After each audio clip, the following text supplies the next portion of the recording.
This is Lisa from Mobile Tech Review, and it's yoga time again. This time we're looking at the Lenovo Yoga 2 11-inch. We just looked at the 13-inch recently. Obviously, well, this one's 11-inch, 11.6 inches. Also, even more affordable, this model is available at Best Buy for $4.99, and it does the whole yoga thing just like you would expect. Use it flat, use it in tent mode, use it in presentation mode, use it like a laptop. We're going to look at it now.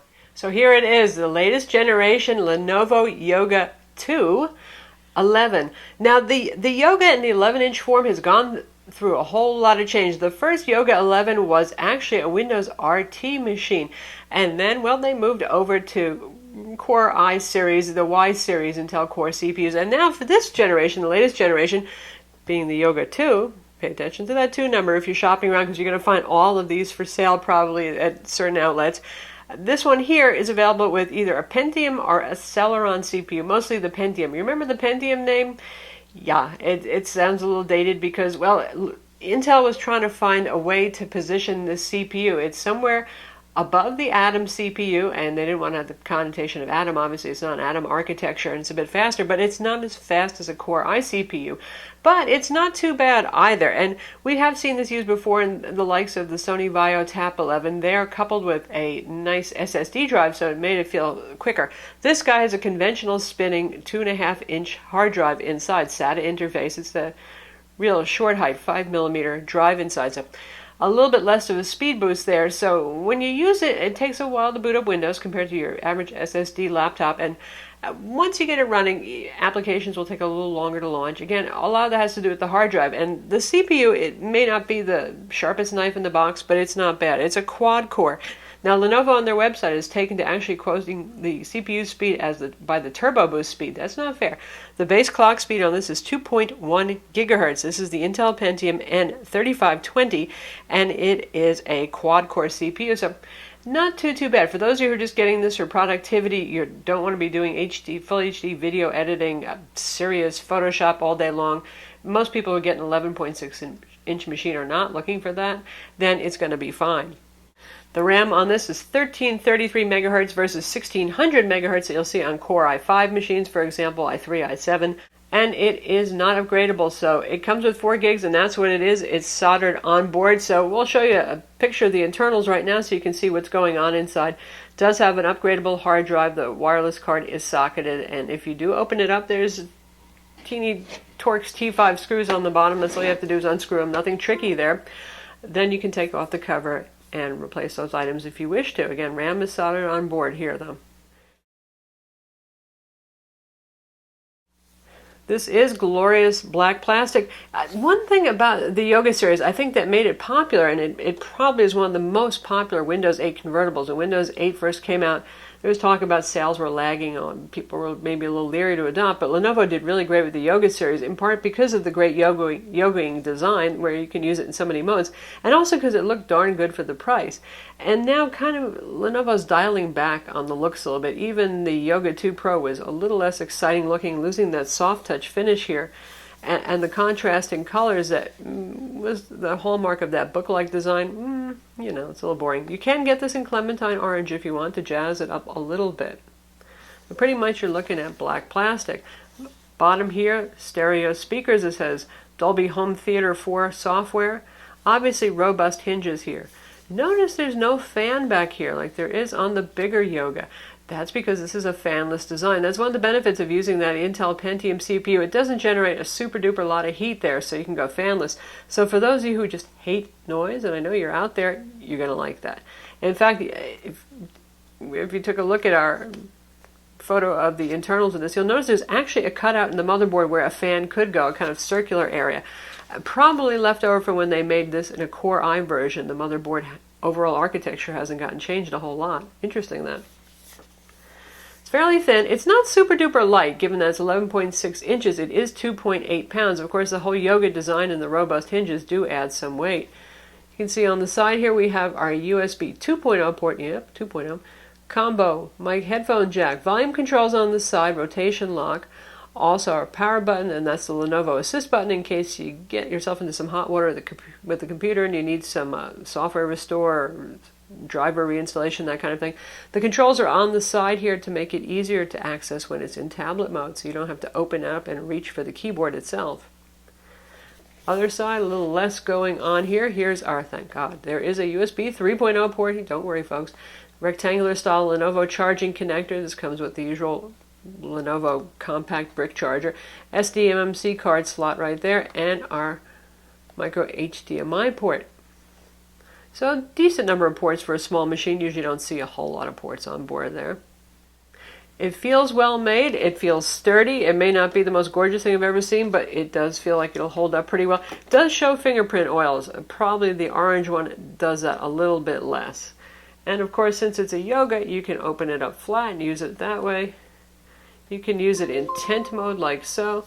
And you're going to hear it making all sorts of bing bongs. That's because Lenovo has loaded some software on this that tries to tell you what apps you might want to download that would be useful in a given display orientation. It made me just want to hurt it after a while. Really, it gets to be very annoying. I don't really need suggestions about that. And once you follow through and you download something, it won't become a launcher for those apps afterwards. That's just me. I don't like it.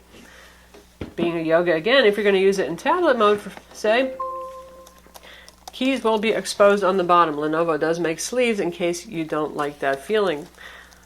This is not a lift and lock keyboard like we saw on the ThinkPad Yoga. Nothing so fancy there. Display viewing angles, pretty good. This is IPS. Actually, for IPS, I've seen wider viewing angles than that. Part of what you're seeing right there is obviously some glare. It's pretty darn good. In terms of colors, well, it's okay. It's certainly acceptable. It's about average. It's not stupendous. Again, for something that sells for $4.99, how much can you ask for?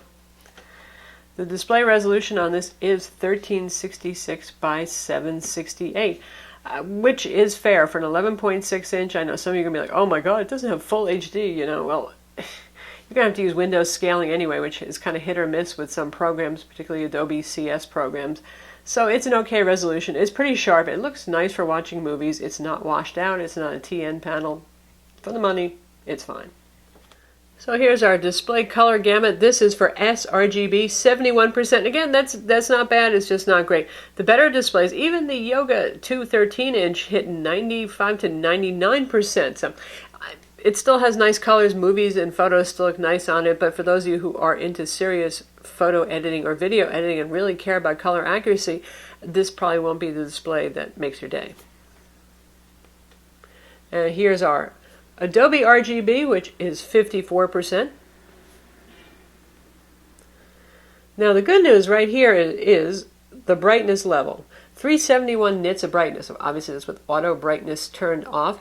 That's brighter than average. That's certainly brighter than the Yoga 2 13-inch and many Ultrabooks on the market. So in a way, this is a very practical machine. Being small, you might take it anywhere. You might even take it outdoors. You need brightness more than you need superb color accuracy, and that's what you're getting right here.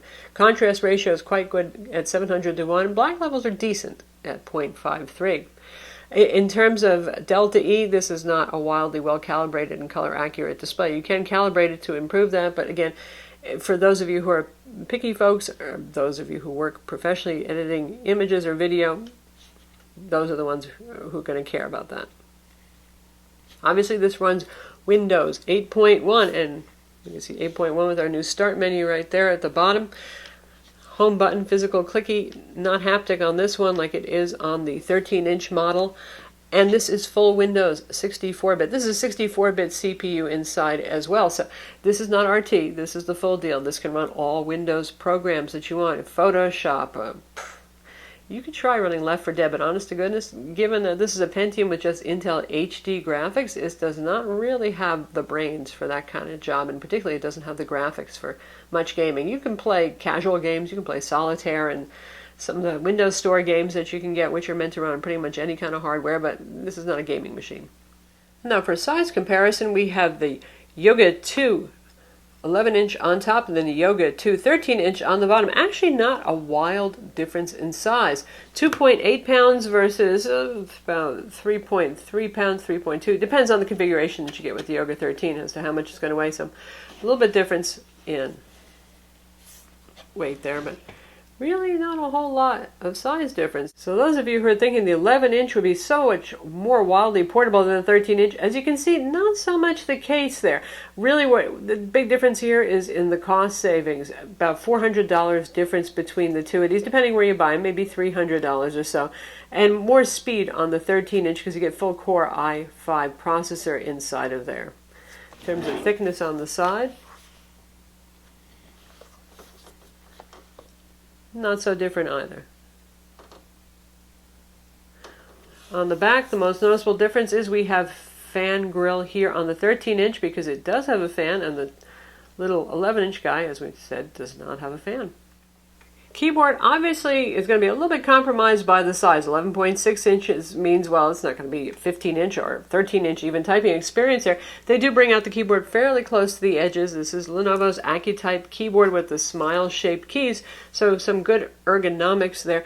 The one thing that's pretty challenging here is, in the name of making this fairly thin, there's not a whole lot of key travel on this. Lenovo has a reputation for making excellent keyboards, particularly on the ThinkPad models, but even some of the IdeaPads are pretty good. But as they make these guys skinnier, we get less and less key travel. So if we look at it from the side here, you can see how much movement there is. There's some, and it's nice. It's not too clacky a keyboard. You can probably hear a little bit of the sound. So it's nice damped keys, but not a wild loud travel. I've felt things that are even more punishing to type on. Honestly, it's not that bad. There is a bit of trampolining here, a little bit of flex. It's not really bad. You can probably barely see it, but there's a little bit of movement here. I think most people won't mind it. What I do like is the Synaptics trackpad. Relatively speaking, for the size of the machine, it's pretty large. It behaves quite nicely. It's easy to use. Slightly different texture than here. Not much, but since you have the defined ridge here, you're going to feel if you happen to wander off of it. And it supports multi-touch gestures, swipe in for the charms, and all those usual things. And of course, like all yogas, the keyboard is disabled when you're using it in tablet mode like this. So you can hold it like that and play with the keys to your heart's content, and nothing happens on the front.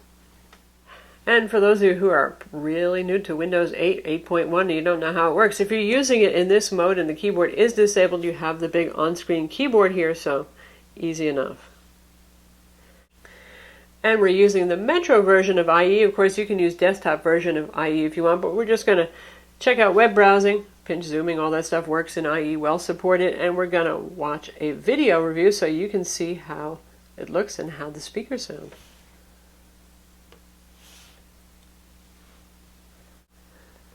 So we'll check out our video review of the HP Spectre 13, and you can hear the speakers, which are pretty darn good for a small device. We'll bring it up to 720p to better suit the display size.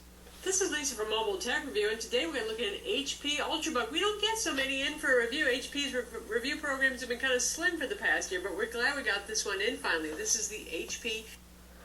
Looks good, sounds good, does the job. Also fine for Netflix, Hulu Plus, all those kinds of streaming services, and obviously locally stored video. Since this is not full HD, there's not much point in playing full HD media on this unless you're using that HDMI out port. In terms of synthetic benchmarks, our Intel Pentium N3520 managed PC Mark 7 score of 1387. That's about 1/3 of the speed you see on the average Core i5 Ultrabook with an SSD drive. Now, switching to an SSD drive, which is not an option direct from Lenovo, but that would certainly speed up the PC Mark 7 number because it just likes fast hard drives or SSDs, really. That's part of what it's benchmarking. The challenge is this is a pretty skinny SATA 2.5-inch drive, so it may be hard to find a drive that will fit in there, but that would be kind of a neat way of hot rodding this in a way, really. The CPU is pretty adequate for everyday use, but I do find the hard drive a little bit sluggish. It doesn't have a caching drive in here, so it's just a straight 5400 RPM, 500 gig hard drive. The good news is you do have a lot of storage space there. For those of you who want to carry around a big media library, a lot of photos, video, whatever it is, you're going to have the space here. For W Prime, it computed Pi in 26.88 seconds. That's not bad. We've seen Core i5s generally do it in 23 seconds, so that's not a wild difference there. It did well with that. Geekbench 3, 64-bit test, 995 single-core, multi-core, 3291. So again, that's lower than you're going to see with a Core i5 considerably, but it's fast enough for everyday productivity use. Honestly, it is, and for playing video. Inside, and I mean underneath this bottom cover that you're going to have to take out the torque screws if you want to get to it, so yes, you can if you have to. There is a 4-cell, 34 watt hour, 4600 milliamp battery. Lenovo says up to 6 hours on a charge, and in our test we did a little bit better than 5 hours in mixed use with the brightness set at 50%, and that's a combo of web browsing, doing email, social networking, streaming an hour from Netflix. You get the idea. Editing some photos. If you're going to be playing games all the time, you're going to get a shorter amount of battery life. If you're just going to be sitting there doing word processing in Word, you might just get longer. In fact, you probably will. Inside we have single band Wi-Fi 802.11n Atheros. Qualcomm Atheros makes the adapter in here, and that has combo with Bluetooth 4.0. That's a socketed card. So if you want to upgrade, you could, though Lenovo is known to have only an allowable white list of wireless cards, so you might want to check to see which are allowable. So who's the Yoga 2 11-inch for? Well, it's for those of you who want something classier than a netbook, something faster than a netbook, something that has a better display than most netbooks, which still have pretty mediocre to putrid displays on them, honestly. You're going to pay more than a very cheap netbook on here, but it's still at $499 to $599. It's $599 if you get it from Lenovo's website. You get a pretty solid machine here, literally solid in terms of build quality. It's pretty darn durable. It may not be exciting looking, but it is. And if you need just to do everyday productivity tasks, your Word, your Excel, your email, your web-based applications, that kind of thing, it's perfectly fine for that. This is not for gamers. This is not for you folks who are wannabe videographers on the go. Obviously, it doesn't have that kind of horsepower, but it's not priced the way machines are that do have that kind of horsepower. There is no digital pen option, no Wacom or N-Trig digitizer here. You could use a capacitive stylus with it, which would be about as much fun as doing that on an iPad, which means not really very precise and no pressure sensitivity, so not so much for the art crowd either. Really just for you everyday people who need something pretty portable, pretty light, and it gets the basic tasks done. So that's the Lenovo Yoga 2 11-inch. Again, it's available now. If you're getting it at Best Buy, if you're in the United States, $499. If you're looking at Lenovo's website, about $100 more, give or take. And if you're looking for a travel buddy that's smarter than the average netbook, but it costs a lot less than a full-size laptop, it's worth looking at. I'm Lisa from Mobile Tech Review. Be sure to visit our website for the full review, and don't forget to subscribe to our YouTube channel.